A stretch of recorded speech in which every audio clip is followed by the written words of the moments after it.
yawe umuntu arababaye cyane utakaje amanota 3 arababaye kuko bwawe urabona habuze iki kugira ngo be watsinda no mukino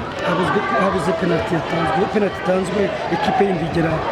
ibona morale indi kayibura penalty ntago bari kubita ku gihimba cyaho uvuga ngo ni penalty ariko arbitre yitanze nyine n'uyitanga ukuri rafashwe wabo nago bari ibintu nago penalty ya mbere naga amajone umuntu akora undi amakosa na 5-6 usifura amakosa ku muntu umwe na karita kandi wacu ikosa rimwe ni jone nago rero ikipe zose zihawe ibyo zihabwa zikabihabwa kimwe umuntu nawe yabona amanota kuba wese ku ikipe yawe ya Gicumbi ibyo wabatumye wabonye babikoze babikoze ariko nyine umuntu aguhaye penalty nibura intege ziracika undi zikazamuka nago mvuga rero ko abakinnyi ibyo nabasabye bakoze ariko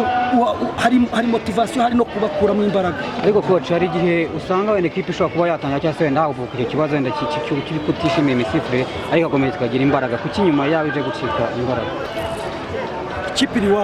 Kipiri wabo nabikubwiye ngo uko ikosa ryose ribaye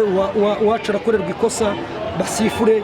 akora irya kabiri undi asifure akora irya gatatu na jone wacu ikosa rimwe ritari na grave ni jone bansanza habari kunyentimida uranyentimida umusifuzi uranyentimida ndi mu kazi kanjye nari mu kazi ke naga hari gukangana naga umuntu yumva ko ku kazi kafite amajone n'amaruje aza kwentimida umuntu wema kibonye ko umukino utari butsinde kubera ibiri kuba nibwo iki yes biri kuba nago mukuri zafashwe kunguko ngo uvuga ngo hakura amanota ngaha